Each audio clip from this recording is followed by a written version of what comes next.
Hello everyone, today in this video I will be discussing the module 5 of 18 CS52.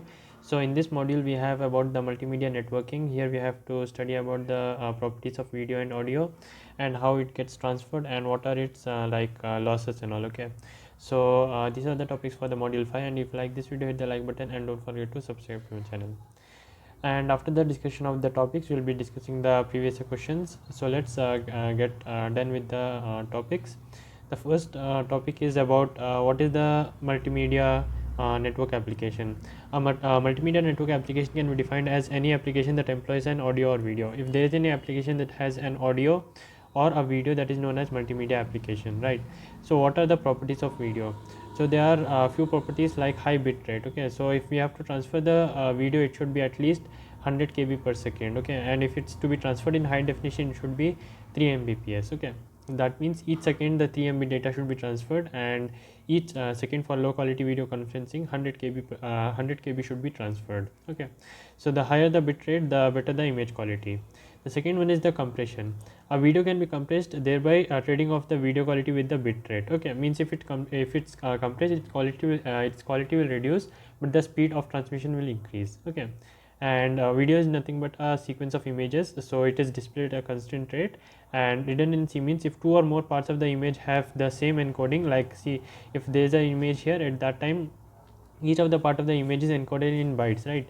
So if two parts of the video or a image are of same encoding, we can save that once and the location where it has to be implemented, right? So that will save the space. So that is the fourth property of the video. Coming to properties of audios, we have the pulse code modulation. It's a technique to use to change the analog signal to the digital signal. Okay, see, the normal audio what we have in the real world is the analog signals. Okay, to convert that into the bit format, first we need to know what is the digital signal.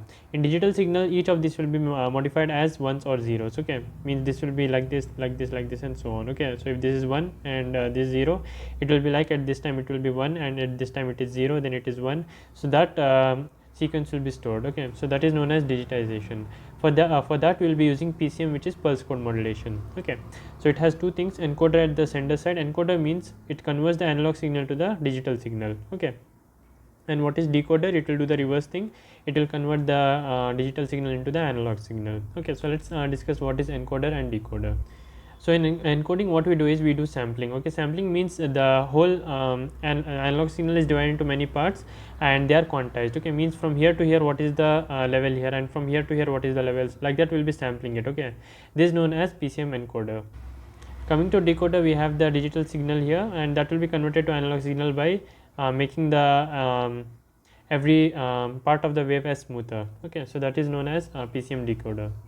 There are mainly three types of multimedia applications. The first one is streaming stored audio and video. The second is the conversational voice or video over IP, and the third one is streaming live video. So let's discuss each one by one. The first one is streaming stored audio and video. See, the audio and video is stored in the server. So whenever we request to the server for viewing the video, what happens is, suppose that we open a video in YouTube, it will be loading first, right? And after that you can see here, at that time it will be loading how much has been loaded. It will be in gray color, right? So that is nothing but the server will be sending the package to the device which we are viewing the video. When it gets loaded for certain bits, it's loaded. After that it will get played, right?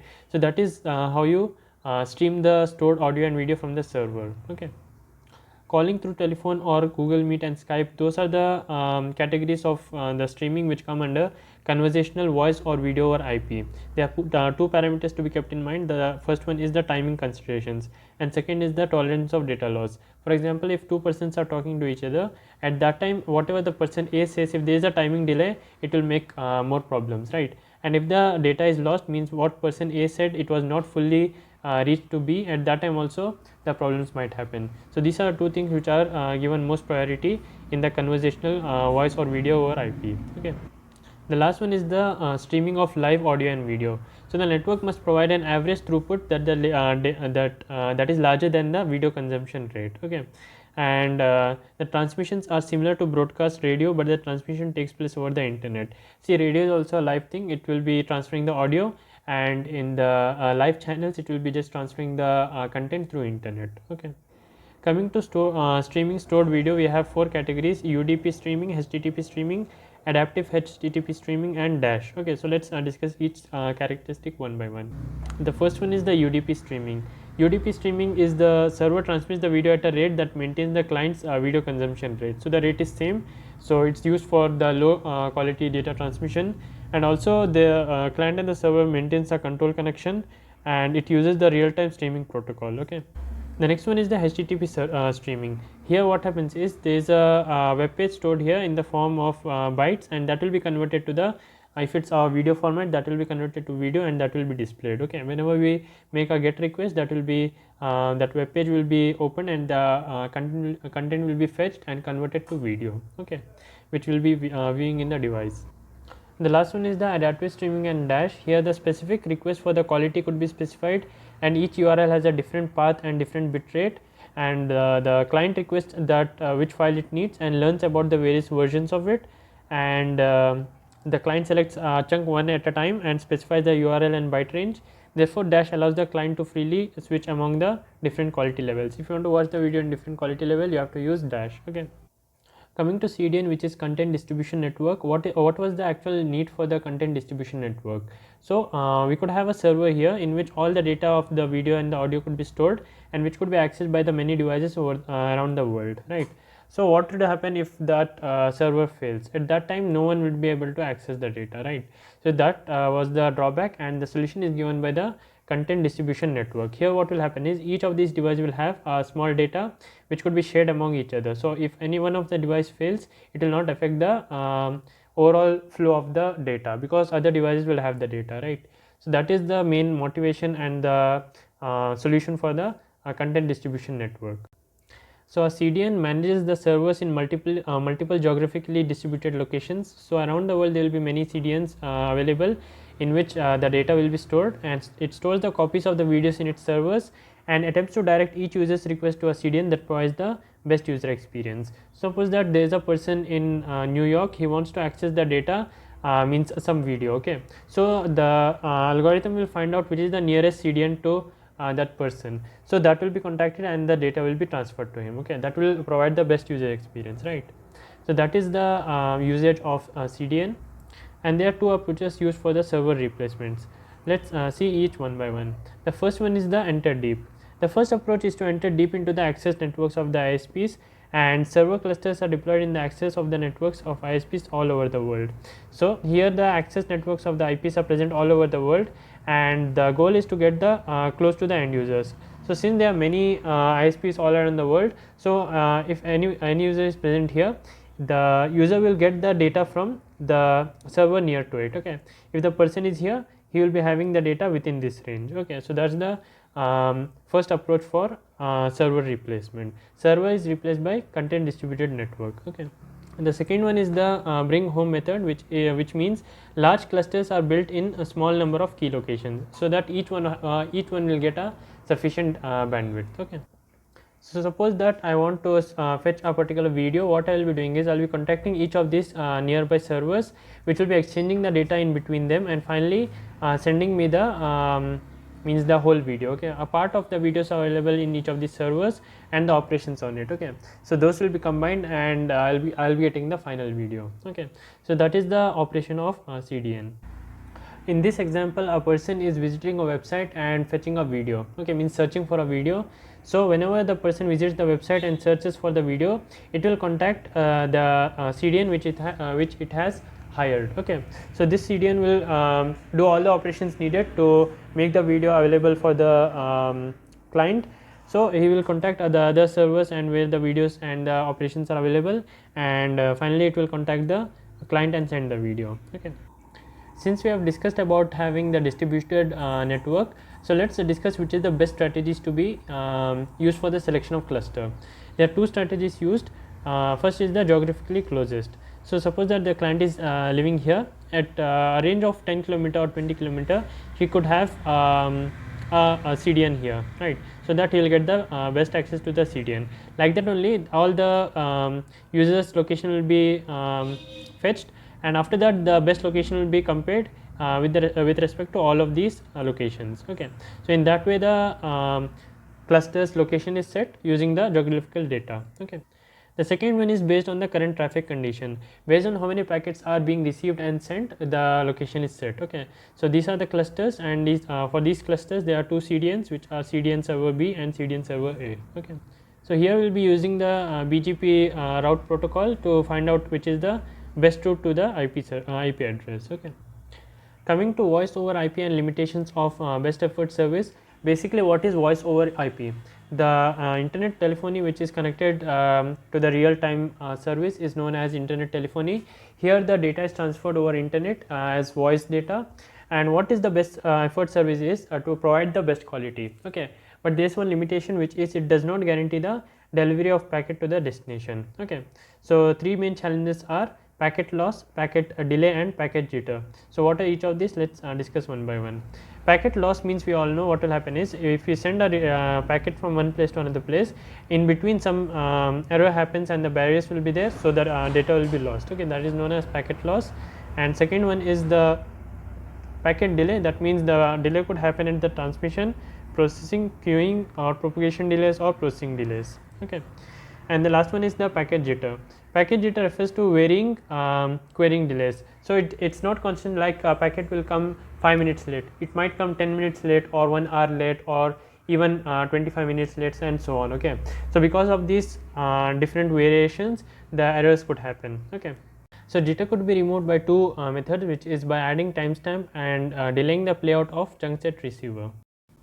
Recovering from packet loss includes that we have to use one of the two techniques, which are forward error correction or the interleaving. Okay, so a packet is lost if it never arrives at the receiver, or a packet is lost is if the packet arrives after its scheduled playout time. Okay, so in both of these cases the packet is considered as lost. Okay, so VoIP uses two loss anticipation schemes, which means that before the packet gets lost, we can take some measures to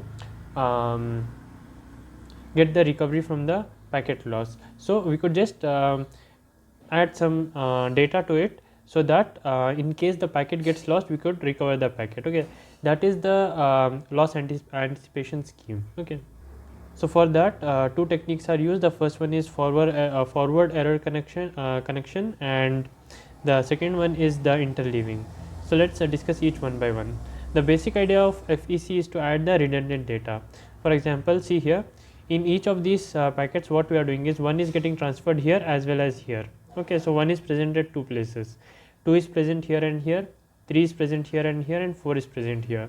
In case if 2, 1 or 3 gets lost, what happens is we can recover it from the other one which is not lost. For example, if this packet gets lost, we still have the total data 1, 2, 3 and 4, so that could be retrieved from the other packets. That is the adding of the redundant data. That is the basic operation of the FEC. The second is the interleaving. That is nothing but writing the chunks as 1, 5, 9, 13, then 2, 6, 10, 14, 3, 7, 11, 15 and so on. Okay, that is known as interleaving. It improves the perceived quality of the audio stream. Error concealment means replacing the lost packet with the duplicate packet. Okay, that is known as the error concealment. And there are two protocols for the real-time conversational applications, IETF and ITU. RTP and SIP are very important topics from exam point of view, so let's discuss each one by one. RTP can be used to transport the common formats such as MP3 and MP4.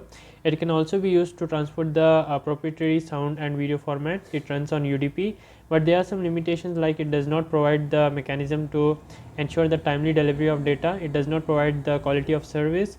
It does not guarantee the delivery of the packets. It does not prevent the out of order delivery of packets. Okay, so these are the limitations. And the format of the packet header are like payload type, means type of audio, and the sequence number means in which order the data is being sent, timestamp, what time it has been sent, and from which source it has been sent. And coming to the next one, which is SIP, session initiation protocol. It is an open and lightweight protocol. It provides the mechanism for the calls between the callee and the caller in the IP network.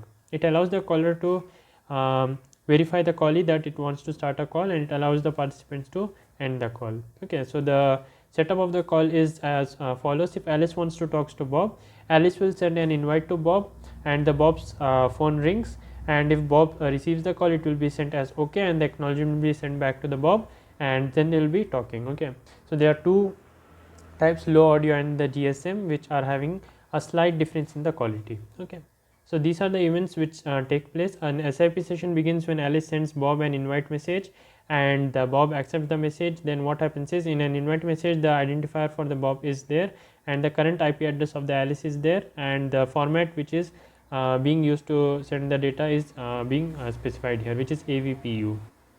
Then Bob sends an SIP response message, SIP acknowledgement is sent to Bob, and finally Bob and Alice talk with each other. Okay. The key characteristics of SIP are that SIP message and media use different socket for sending and receiving. There are different sockets. It uses ASCII readable and resemble HTTP messages, and it can be run over UDP or TCP. Okay. So the message format will be as follows. We will have 9 lines of code here, which will have each of the specific features. Like for example, the first line is the invite message. Here we will have the domain name. The next one is the VID, the ID of the sender. Then from whom to whom it's being sent, from and to messages, call ID, content type, content length, and the carriage return and the message content. That will be specified at the last. Okay. So this is the format in which the data is sent in the SIP messages. Okay. The next one is the name translation and user location. So to find an IP address, if we just know the email address, what we have to do is, first the user launches an SIP application on the device. Means the user who wants to find out the IP address of the email present here, what they will do is they will launch an SIP application on the device. Then the application sends an SIP register message to the registrar. Finally, IP address of the device will be registered in the registrar. Okay. So the user's registrar keeps track of the current IP address. For the session invitation and invite message is sent, it looks up for the message and an SIP is sent back to the registers, and then the data is transferred. Coming to network support for multimedia, the first one is making the best of best effort service. So an application, the application level mechanisms can be successfully used in the situation where packet loss rarely occurs. So what does the best effort service drawback is? In that the packet loss occurs. So this can be used where packet loss rarely occurs. It ensures satisfactory delay and packet loss performance. Packet belonging to a real-time application can be given priority over a non-real time. Okay, because real times need the data more frequently. Dimensioning best effort network means that defining the models based on the given circumstances so that it performs the best in the given situation.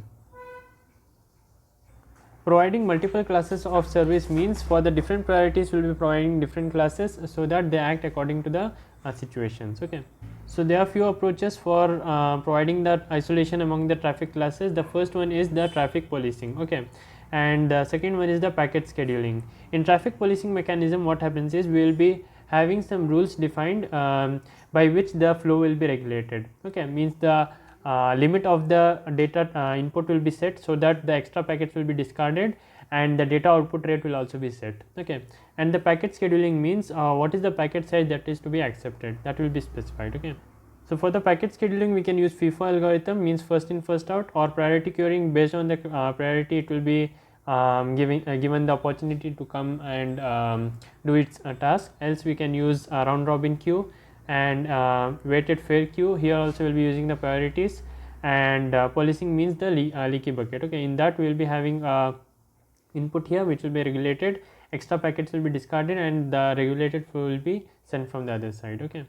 So the diagrammatical representation is as follows. The input is sent from here, and this is the token for which each of this input will be fixed in a token, and the extra input will be discarded, and the shape traffic will be sent as a regulated flow. Okay. Since there are different classes involved, we will be using differentiation server. Here it's the here the differentiation server has the ability to handle different classes of traffic in different ways. Okay, means if there are different traffic, means if there are different classes, it will be handled in different ways. Okay, the diff server architecture has two functional elements. The first one is the packet classification and traffic conditioning. Here the traffic classifier routes the packets to the specific outputs. It also detects if it has violated any rule or protocol, and it has four major components, which are the first one is meter. Meter means it ensures that the packet do not exceed the traffic profile. The second is the marker. Marker marks or unmarks the packets in order to keep track of the situation. The third one is the shaper. It delays the packet which is not compliant with the traffic profile. The last one is the dropper. The dropper discards any packet that violates its traffic profile. The second one is the cross functioning, also known as forwarding. The per hop behavior is performed by the diff serve capable routers. Per hop means if there are many switches in between the server and the client, this is known as per hop. Okay, and there are two types of per hop behavior. The first one is the expected forwarding. Okay, so here it specifies the departure rate of the class should be equal to the configuration rate, and the second one is the assured forwarding. Here the traffic is divided into three classes: good, average and poor. Based on that the priority is specified. The external behavior of the observable differentiation server is applied to the devices which are connected to the network, and that is known as per hop server. The last topic is per connection QoS guarantees resource reservation and call admission. So here what happens is, if two persons wants to talk and one has the bandwidth of 1 Mbps and second has the bandwidth of 1.5 Mbps. Okay, so the data to be transferred is in the form of 1.5 Mbps. So what we can do is we can give the whole bandwidth to the second customer, right, because they can transfer and do the transmission very efficiently. If we give it to the first customer, only 1 MB will be transferred and the 0.5 MB will be left. Okay, that will cause delays. So here he will have a lower performance, so that we don't want, right. So what we'll be doing is we'll be giving to the second customer the whole bandwidth and we'll be blocking the first customer. Okay, this is known as the per connection QoS service. Okay, so here either the customer will get the whole bandwidth or will not get the whole bandwidth. Okay, the mechanisms are that resources are explicitly allocated to the call, and the network must have a mechanism for calls to request and reserve the resources. For example, if there is a call made here, what will happen is at each point of the transmission it will be checked if it's satisfying the bandwidth or not. Okay, so here is the caller and here is the receiver. So in this way the QoS sets up the call and checks for each of the during the process it checks for each of the steps if it's available bandwidth for the call or not. Okay, so this is the call setup process, and that's all for the module 5 of computer networks. Let's now discuss about the previous questions. The first question is, explain the following RTP and SIP. This is discussed in the theoretical explanation. The next one is the explain the different types of multimedia networking applications. This is also discussed. FIFO, priority queue and round robin. This is also discussed, and explain the three different types of streaming stored video. This was in the fourth topic of the explanation, and explain the working of CDN. CDN is also discussed in the theoretical topics. So most of the questions are which are already discussed from the topics. I will be skipping. I will be just covering that which I have not discussed. Okay, so about the leaky bucket it's done. Explain the various packet scheduling algorithm. This is also done. Properties of video and audio, adaptive streaming and dash, and describe the link scheduling mechanisms, naive architecture for the audio video streaming. So these are not repeated ones, but I like to get an overall idea of what type of questions are asked. So let's go through it once. Explain the audio compression in the internet. With a diagram, explain the interaction between the client and server using RTSP. Explain how streaming from the streaming server to a media player is done. This is just application based questions. In the theory we have learned the actual backend process. You just have to convert that into according to the given situation. Okay, elaborate the features of streaming stored video. Summarize the limitations of best efforts IP service, and the last one is explain differentiation server internet architecture. See, most of these questions are already discussed. Go through it and understand the topic, and what type of question they have asked, you have to mention those points. Okay, so that's all for this video, and thank you for watching. I'll see you in the next one.